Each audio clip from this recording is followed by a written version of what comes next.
우리 한 목소리를 읽도록 하겠습니다. 시작. 육신을 따르는 자는 육신의 일을, 영을 따르는 자는 영의 일을 생각하나니 육신의 생각은 사망이요 영의 생각은 평안이니라. 육신의 생각은 하나님과 원수가 되나니 이는 하나님의 법에 굴복하지 아니할 뿐 아니라 할 수도 없음이라. 육신에 있는 자들은 하나님을 기쁘시게 할 수 있느니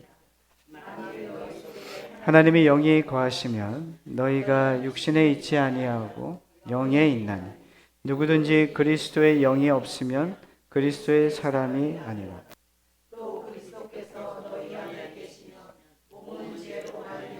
죽은 것이나 영은 의로 말미암아 살아있는 것이니라.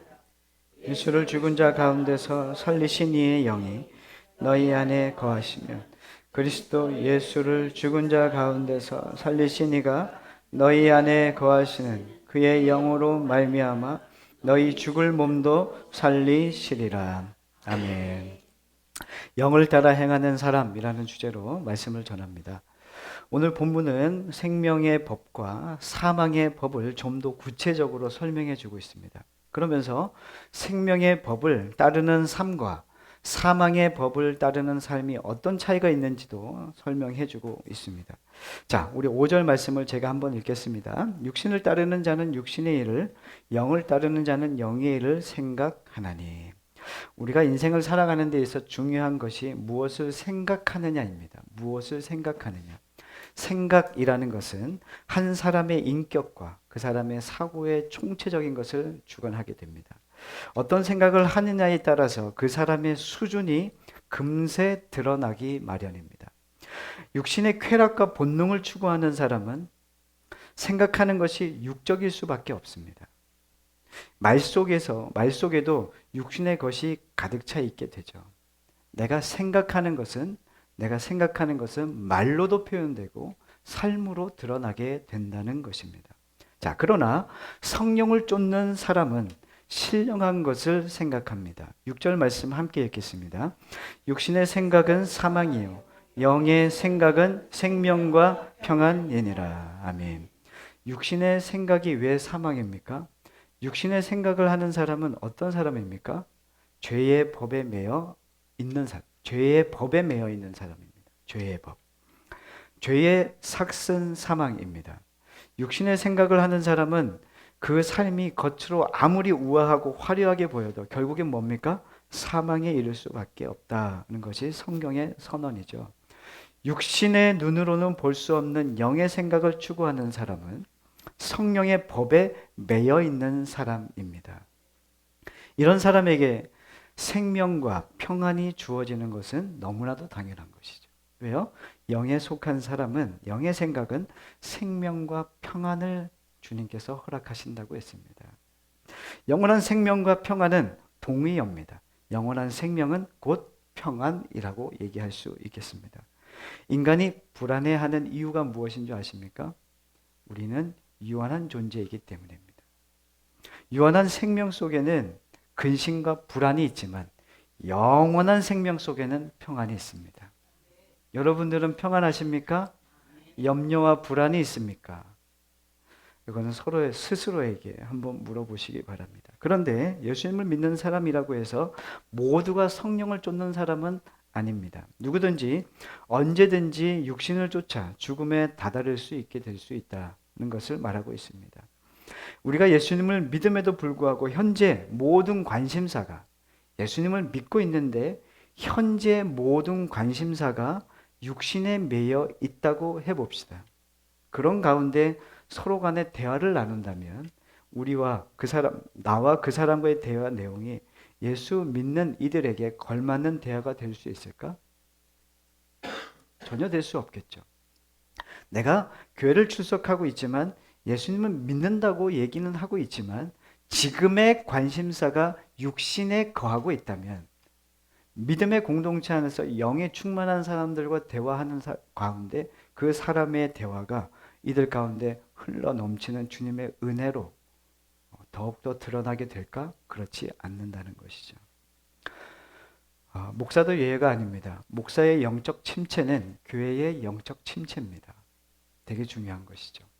집의 가정의 영적 침체는 가정의 영적 침체로 돌아갑니다. 여러분들이 영적 침체를 겪는다면 여러분들 주위에는 영적 침체를 겪을 수밖에 없겠죠. 내가 어떤 사람인가를 잘 보십시오. 나는 영이 충만한 사람인가? 하나님의 영이 성령이 충만한 사람인가? 아니면 나로 충만한 사람인가? 점검해 보셔야 됩니다. 우리가 성령님을 바라보면 그 순간 우리의 모든 생각이 새롭게 변화됩니다. 그러나 시선이 육신의 것으로 옮겨가면 우리의 생각은 암울해집니다. 그러면서도 스스로 뭐라고 생각하냐면 나는 깨끗하고 정상적이야 라고 착각하고 살게 된다는 것이죠. 이건 누굴 향한 말씀입니까? 여러분들이 교회 안에 있는 성도님들을 향한 말씀입니다. 난 다 예수를 믿는데 라고 생각하지만 착각일 수 있다는 거죠. 내가 지금 관심사가 육적인 것이라면 하나님과 우리는 지금 영적인 관계를 못하고 있다는 증거인 거죠. 제가 이 교회를 이렇게 올 때마다 이제 아빠도 많이 걱정했던 게 뭐냐면 이 교회 주변이 그렇게 환경이 좋지 않다는 거죠.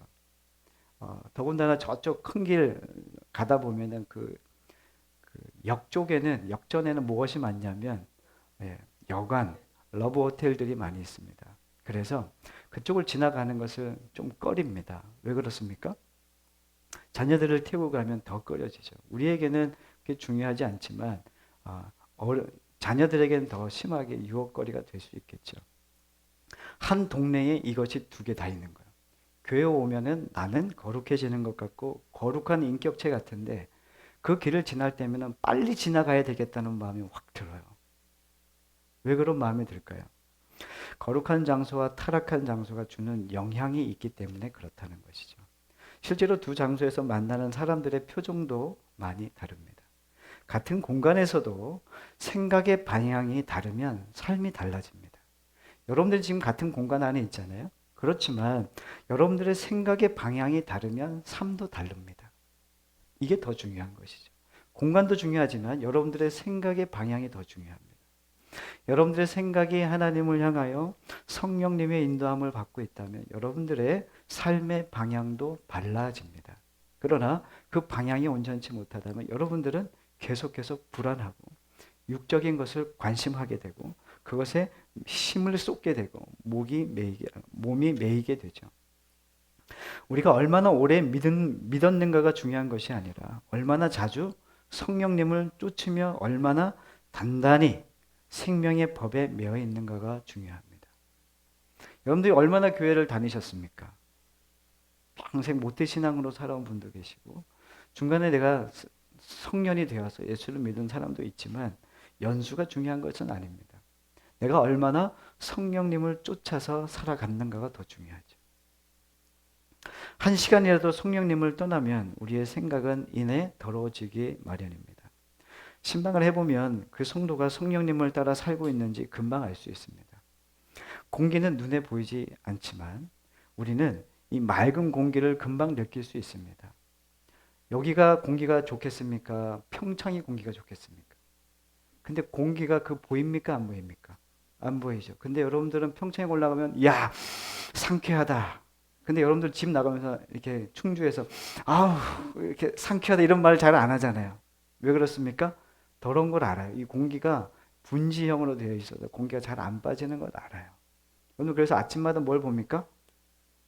날씨를 보면서 뭐 봐요? 미세먼지가 있는지 없는지 공기는 어떤지 보잖아요. 그렇죠?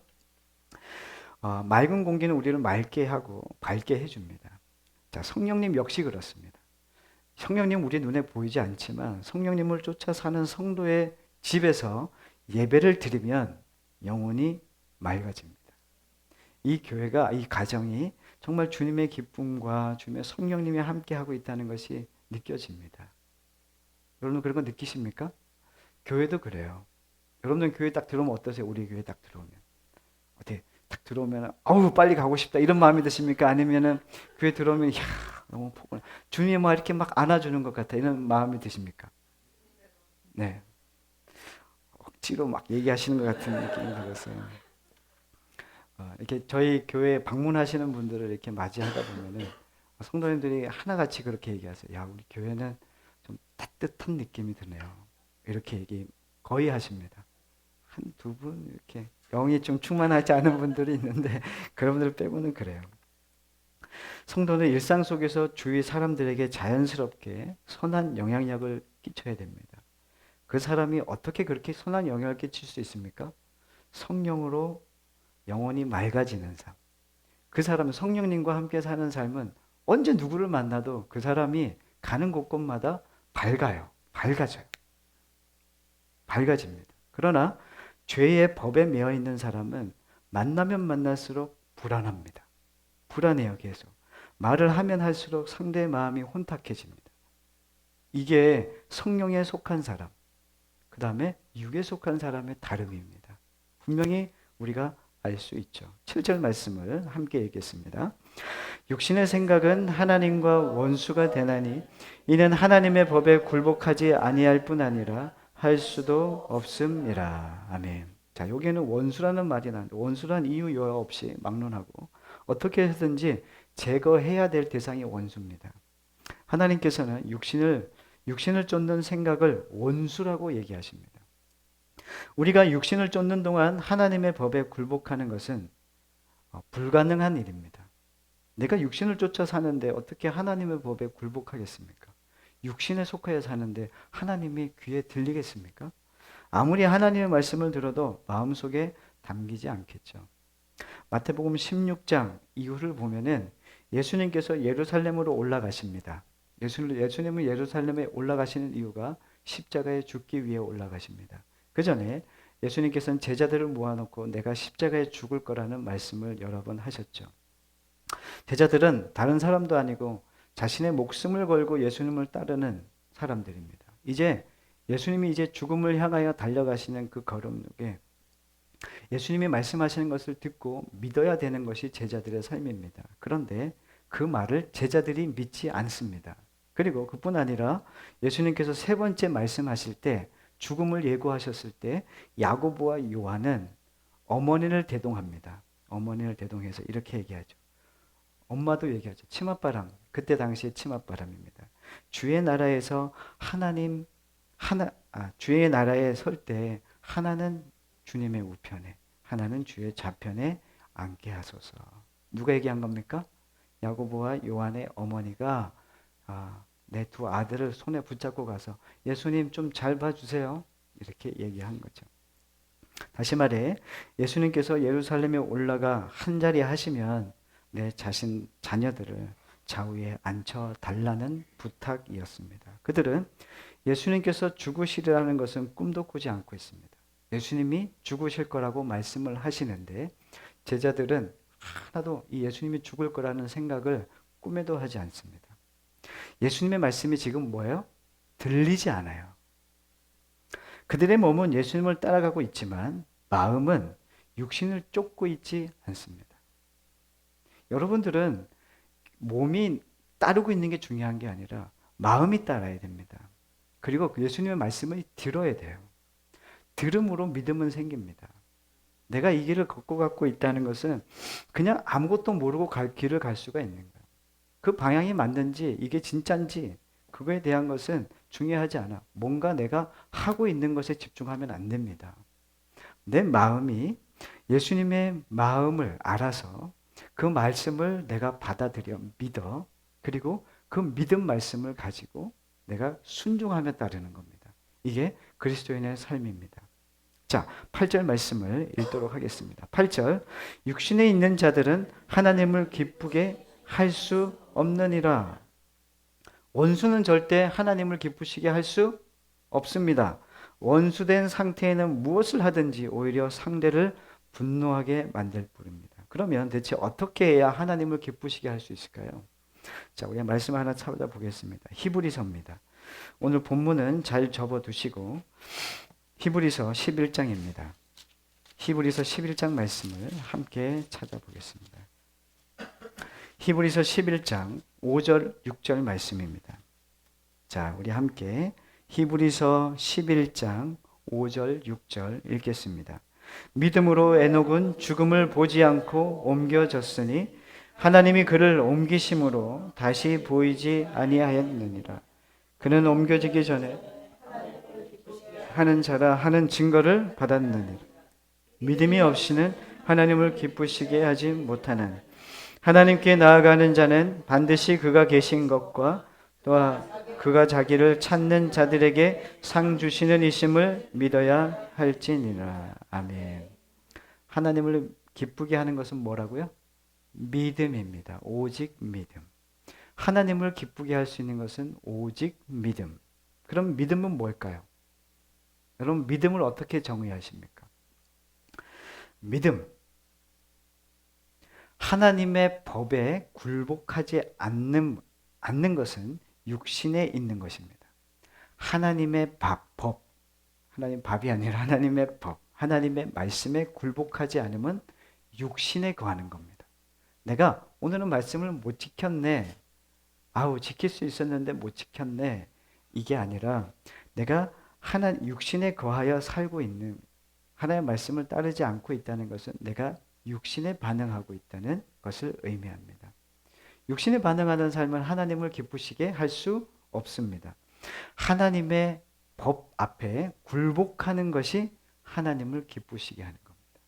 믿음은 하나님 앞에 굴복하는 겁니다. 하나님의 법 앞에 굴복하는 겁니다. 여러분들 굴복한다는 말을 다른 말로 하면 이거죠. 항복하는 겁니다. 항복한다는 것은 자기 수중에 있는 무기를 내려놓는 거예요. 우리가 전쟁을 할 때 보면은 투항하라 그러면 어떻게 해요? 우리 팀이 숫자가 적으면 어떻게 해요? 싸워도 죽을 것 같으면 어떻게 합니까? 항복할 때 어떻게 해요? 내가 가지고 있던 무기를 내려놔야 돼요. 무기 들고 있으면 죽여요. 그럼 어떻게 해야 돼요? 버려야 돼요. 그리고 손을 들어야 됩니다. 이게 항복이죠. 바른 믿음이라는 것은 하나님의 앞에서 하나님의 법 앞에 항복하는 거예요. 굴복하는 겁니다. 항복한다는 것은 자기 수중에 있는 무기를 내려놔야 돼요. 여러분들 무기 있죠? 여러분들이 가지고 있는 이거 있어야지 내가 세상을 살아갈 수 있어 라고 하는 무기 있죠? 얘기하세요 순순히. 여러분들 무기 있잖아요. 이거 없으면 안 돼요. 이거가 있어야 나는 살 수 있어요 라고 하는 무기 있잖아요. 내가 취하고 있는 수단, 방법, 뜻, 계획 이 모든 것들은 나의 모든 이것을 내려놓는 것이 항복입니다. 거기에 중심에는 내가 있어요.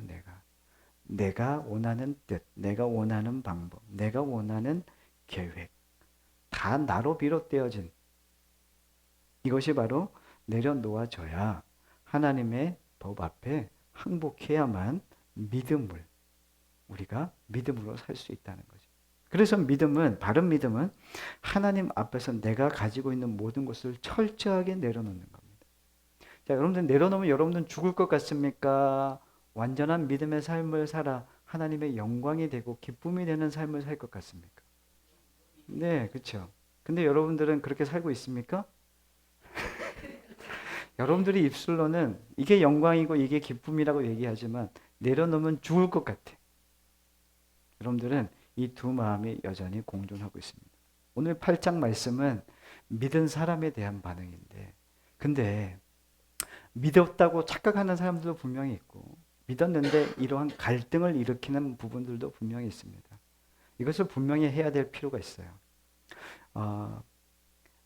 지난주에 제가 말씀을 전할 때 갈등에 대한 이야기를 좀 많이 했던 것 같은데 여러분 갈등이 있으십니까? 하나님의 법과 내가 사망의 법이 내 안에 계속 요동치고 있어. 이건 여러분들이 주님 안에서 있다는 건 증거입니다. 그러나 착각하면 안 됩니다. 아닐 수도 있어요. 이건 좀 분명한 믿음이 필요하겠죠. 내가 정말 말씀을 무로 말미암아 내가 변화를 받아 거듭났다는 이 믿음이 분명히 있어야 되겠죠. 그런 과정이 거쳐진 다음에 이러한 갈등이 일어나는 것. 근데 갈등은 대부분 믿은 사람에게만 나타나는 증상이긴 합니다. 갈등과 염려는 다르다고 제가 지난주에 말씀드렸습니다. 염려가 되는지 갈등이 되는지를 여러분들 잘 보십시오. 자, 바른 믿음은 내 손에 있는 무기들을 내려놓는 것. 그래야 하나님의 뜻대로 살아갈 수 있게 됩니다. 다시 로마서 8장 9절로 다시 오겠습니다. 로마서 8장 9절입니다. 만일 너희 속에 하나님의 영이 영이 거하시면 너희가 육신에 있지 아니하고 영에 있나니 누구든지 그리스도의 영이 없으면 그리스도의 사람이 아니니라. 아멘. 마음속에 그리스도의 영이 없으면 절대로 그리스도의 사람이 될 수 없다. 이게 성경에 분명히 얘기하는 바죠. 마음속에 하나님의 영이 거하시지 않는 사람은 육신을 쫓을 수밖에 없습니다. 육신을 쫓는 사람은 그리스도인이 아니라 하나님의 원수라고 이야기하고 있습니다. 자, 그렇다면 마음속에 하나님의 영이 거하신다는 것이 어떤 증거로 드러나게 될까? 첫 번째는 하나님의 법에 굴복함으로 드러난다는 거죠. 정말 성령님을 쫓는 사람은 하나님의 법 앞에 계속 굴복합니다. 자, 굴복을 다른 말로 표현하면 자기 부인입니다. 자기 부인. 자기를 부인하는 거예요. 이게 굴복하는 겁니다. 마음속에 내가 미술이 가득한 사람이 있어. 나는 그림 그리는 게 너무 좋아. 나는 음악을 하는 게 너무 좋아. 그러면은 그 사람들은 그걸 위해서 다른 걸 포기해요. 최근에 한 TV의 프로그램에서 사법고시를 합격하는 20살의 사법고시를 합격한 사람이 있는 게 나왔는데 그렇게 되기는 사실은 없대요. 그렇게 있는 일이 없는데 이 아이는 고등학교 때부터 그 사법고시를 준비하는 거예요. 밥 먹고 잠자는 것 말고는 다 공부했다는 거예요. 왜 그렇습니까? 목표가 뚜렷하니까. 내가 저것을 내가 저것을 얻기 위해서는 다른 것을 다 포기하는 거죠. 자, 우리 마음속에도 하나님의 영이 거하시면 하나님의 법을 위해서 모든 것을 내려놓게 됩니다. 목적이 분명하죠. 둘째는 하나님의 영이 거하시는 것이 어떤 증거로 나타나는가. 두 번째는 신령한 생각을 한다는 거예요. 하나님의 법에 굴복하면 가정에서나 일터에서나 내가 가졌던 그 육적인 생각들을 내려놓고 그 생각이 하나님의 생각으로 바뀐다는 거죠. 심리학자들에 의하면 일반적으로 우리가 하루에 몇 가지 정도로 생각하느냐 봤더니 2만여 가지를 생각한대요. 하루에 한 사람이. 오늘도 우리가 아침에 일어나서 예배당에 올까 말까 생각하는 것도 있지만 그 생각들이 주님이 기뻐하시는 생각들인가 한번 점검해 보셔야 됩니다. 그 생각들 가운데 주님을 위한 생각이 얼마나 될까? 내가 하루를 살 때 내가 하루 동안 하나님을 위한 생각, 하나님을 생각하는 부분이 얼마나 될까를 점검해 보시기 바랍니다. 하나님이 나에게 무엇을 기대하실까? 하나님의 뜻은 뭘까? 그래서 그것을 묻고 주님이 원하시는 기뻐하는 뜻이 무엇인지 그것을 선택하고 이 결정하는 모든 생각들 이게 어디를 향하고 있고 어디에 머물러 있는지를 한번 보시기 바랍니다. 이것이 마음속에 하나님의 영이 거하신다는 증거래요. 생각. 자, 로마서 8장 10절 11절 말씀 함께 읽도록 하겠습니다. 10절 11절 시작.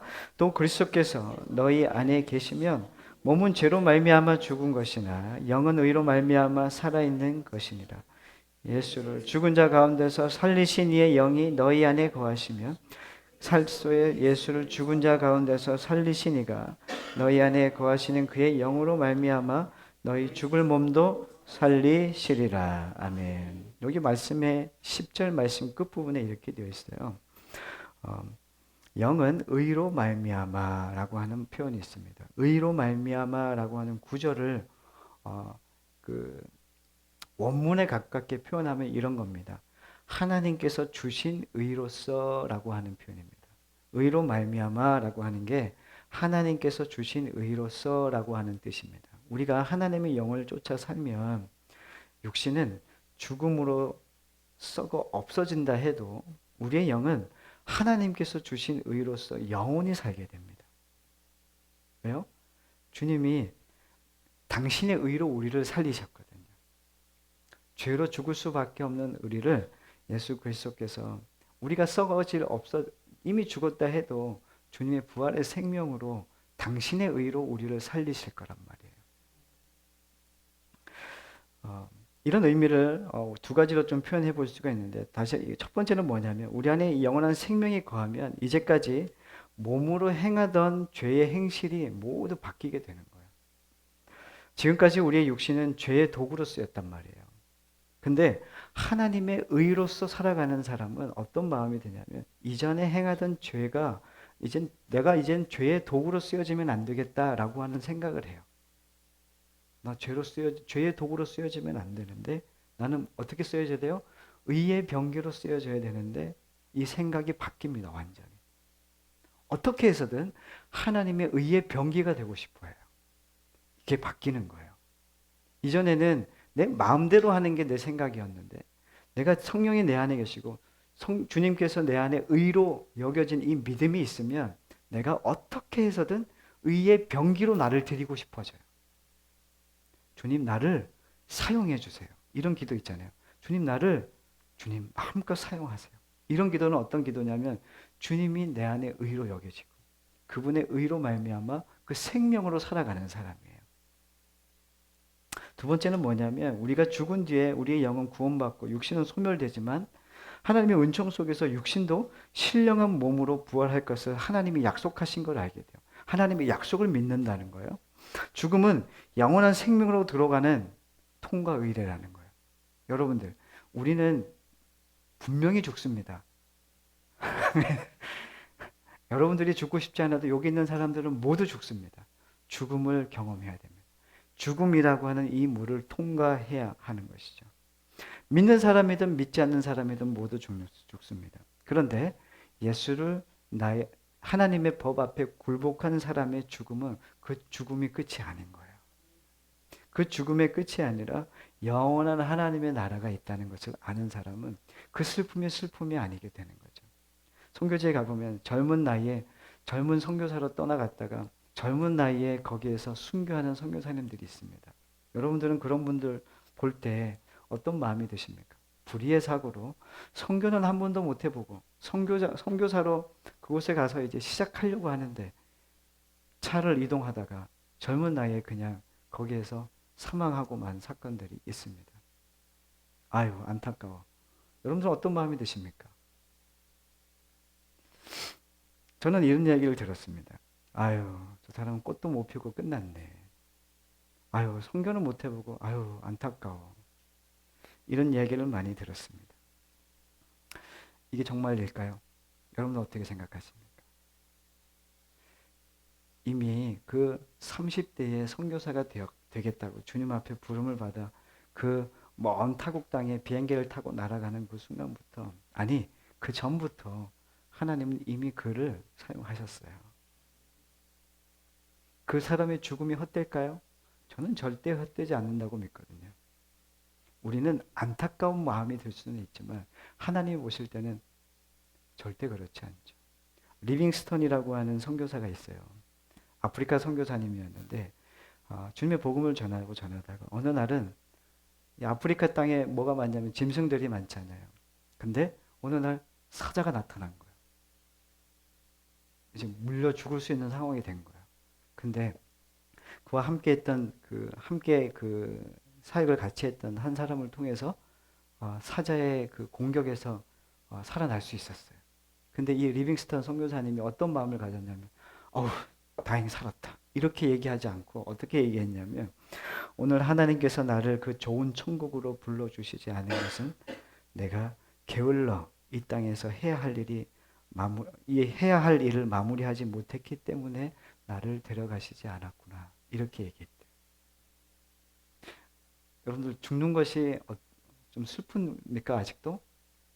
죽는 것은 복됩니다. 영원한 하나님의 나라가 그 나라가 기다리고 있거든요. 어제 제 제자가 한 명이 찾아왔어요. 결혼을 해서 예쁜 가정을 이루어 가는데 그 가정에 잘 되고 아름답게 꽃피고 자녀들도 결혼했는데 갑자기 그 건강하시던 아버지가 암에 걸리셨습니다. 아주 위중한 상태. 이제는 더 이상 고칠 수 없는 말기 환자입니다. 어머니는 장로님이시고 아버지도 이제 교회를 다니시면서 직분을 가지신 것 같습니다. 그런데 하나님을 온전히 믿지 못하고 살았던 것 같아요. 당신은 교회가 나는 회사 일, 큰 회사를 경영하시면서 바쁜 가운데 살아가셨죠. 자, 썬데이 크리스찬이었습니다. 그런데 병을 턱 안게 되죠. 이제는 집에서도 요양할 수도 없고 이제는 멀리 가서 공기 좋은 곳에 가서 일단 거기서 요양을 해야 되는 상황. 치료 방법이 없습니다 라고 하는 마음으로 인해서 마음이 확 내려진 거죠.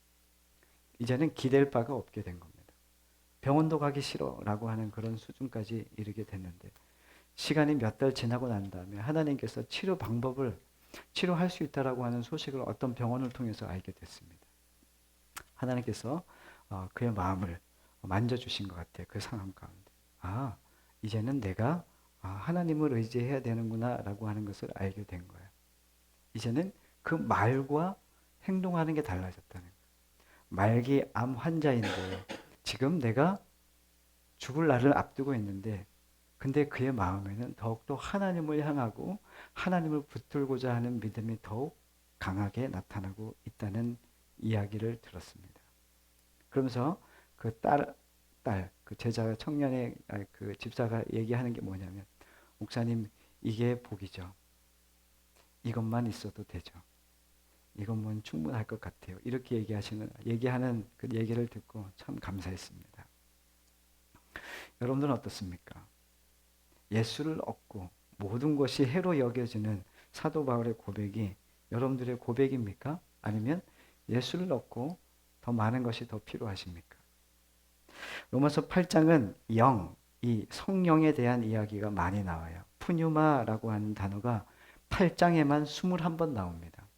7장에는 나라고 하는 단어가 많이 나옵니다. 7장에서는 나라고 하는 단어가 많이 나오고 8장은 성령이라는 단어가 많이 나옵니다. 왜 이렇게 이런 단어가 여기 7장과 8장에 많이 있을까요? 이것은 이런 의미가 있습니다. 7장 나라고 하는 이 단어가 많이 있는 이 7장에서 나의 존재에 대하여 바르게 인식한 사람은 나의 형편없음과 에노스, 죽을 수밖에 없는 죄인이라는 것을 깨달은 사람은 8장에서 영의 사람으로, 영에 속한 사람으로 살 수 있다는 겁니다. 내가 죽을 수밖에 없는 죄인인 것을 깨달은 사람만이 8장에 그 삶의 이후에 성령에 속한, 하나님께 속한, 하나님의 굴복한 삶을 살 수 있게 된다는 것을 의미합니다. 가장 신앙생활에 가장 필요한 것이 뭐냐 얘기할 때 나를 바르게 아는 겁니다. 내가 어떤 존재인지를 알아야 됩니다.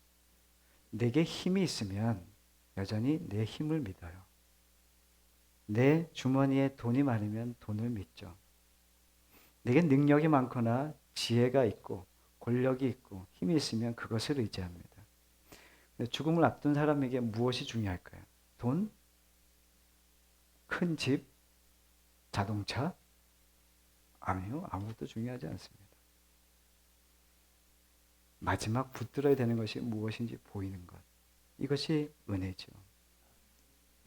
하나님께서 우리를 때로는 여기도 넘어지게 하고 저기도 엎어지게 합니다. 그러나 그것이 우리를 죽이려고 하시는 하나님의 인도하심이 아니라 우리를 구원하시기 위하여, 우리를 바르게 주님의 길을 걷게 하시기 위한 하나님의 인도하심이라는 것입니다. 오늘 표현에 보면은 헬라어로 쫓다라고 하는 표현이 나와요. 쫓다. 영을 쫓는다. 여기 그런 표현이 나오는데, 이 쫓는다는 표현의 뜻이 뭐냐면 성령님을 따라 걷는다라고 하는 의미입니다. 내가 그분을 쫓다라고 했을 때 쫓는다라고 하는 것은 성령님을 따라 걷는다. 걷는다는 것은 뭐냐면 지속적으로 반복적인 행위를 의미합니다. 내가 걷는다는 것은, 여러분들 걷는다는 것은 지속적이어야 되잖아요. 그 길을 걸어가는 건 지속적이어야 되고 또 반복적인 행위라는 겁니다. 다시 말하면 성령님을 쫓는 일은 지속적이고 반복적이어야 된다는 거예요. 평소에 성령님을 쫓는 이 같은 훈련이 되어 있지 않은 사람은 언제든지, 다시요, 평소에 성령님을 쫓는 이 훈련이 되어 있지 않는 사람은 우리는 언제든지 육신을 쫓는 삶으로 전락할 수밖에 없어요. 여러분들은 매일매일 어떻게 해야 되냐면 훈련을 받으셔야 돼요. 내가 성령님을 쫓는 훈련을 받으셔야 돼요. 매 순간 성령님을 쫓는다는 것은 우리가 가진 한계들로 인해 어려운 일일 수 있습니다. 여러분들의 상황들이 여러분들이 다 같지 않잖아요. 근데 이 한계가 있지만 그렇다고 해서 그 훈련을 원치 않거나 회피해서는 안 된다는 겁니다. 훈련을 겪지 않고서는 성령님 안에서 우리의 행동 반경이 절대로 넓어지지가 않습니다. 훈련에는 반드시 시간을 투자해야 됩니다. 훈련에는 반드시 시간을 투자해야 됩니다. 훈련을 받는 데는 시간을 들이고 싶지 않는, 나는 훈련 받는 일에 시간을 들이고 싶지 않다는 것은 실은 훈련 받을 시간이 없는 게 아니라 뭐가 없는 거예요? 마음이 없는 것입니다. 이 시간에 우리가 이 자리에 나온 것은 시간을 투자해서 훈련 받고 있는 겁니다. 여러분들은 이 시간도 훈련 받고 있는 거예요. 아침에 일어나자마자 세상의 온갖 잡다한 부패와 사건, 사고에 대한 기사는 여러분들은 핸드폰으로 열심히 보잖아요. 그걸 정독하잖아요. 그런데 하루를 시작할 때 하나님 앞에 무릎을 꿇고 기도함으로 또 말씀 앞에 거하여 멈춰 서는 것은 여러분들은 잘하고 계십니까? 여러분들은 성령님을 쫓는 이 훈련의 과정을 어떻게 평소에 하고 계십니까? 드라마 속의 부질없는 이야기가 우리들에게는 너무나도 매혹적입니다. 여러분들은 시리즈 영속극과 드라마는 찾아보고 음악은 찾아 듣고 좋은 곳은 찾아가지만 주님 앞에 훈련받는 일에 여러분들은 어떻게 반응하고 계십니까? 언제든지 성령님을 향하여 성령님을 바라보고 성령님을 쫓는 구별된 삶을 사는 사람은 그렇지 못한 사람과 분명히 삶이 다릅니다. 훈련받은 사람은 그 삶이 다릅니다. 매일매일 성령을 쫓아 사는 사람은 그 삶이 어떻게 육신을 쫓아 사는 삶과 똑같을 수가 있겠습니까?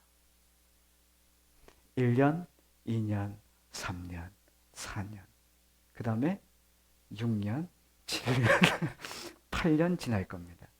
근데 여러분들 어떨 것 같습니까? 아예 나는 나중에 할게요. 나는 아예 지금 해주신 성령님을 따라가는 거 아예 잘하고 있어요. 착각하면 안 됩니다. 내가 7장에 나와 있는 것처럼 내가 에노스, 죽을 수밖에 없는 죄인인 것을 안 사람은 자신의 힘을 의지하지 않아요. 어떻게 합니까? 계속 주님을 쫓아요. 주님 어떻게 할까요? 주님의 마음이 뭡니까? 알기를 원합니다. 안 것은 끝나면 안 되죠. 알기를 원하는 사람은 순종하겠다는 거죠. 여러분들에게 그 마음이 일어나기를 간절히 원합니다. 지금 여러분들이 멈춰 있지 않기를 바라요. 그리고 그 일에 시간을 들이시고 돈도 들이시고 마음도 들이시고 생각도 여러분들의 모든 전 인격적으로 반응하셔서 주님이 원하시고 기뻐하시는 그 영에 속한 사람으로 주님 앞에 쓰임받는 삶들이 되시기를 간절히 축복합니다.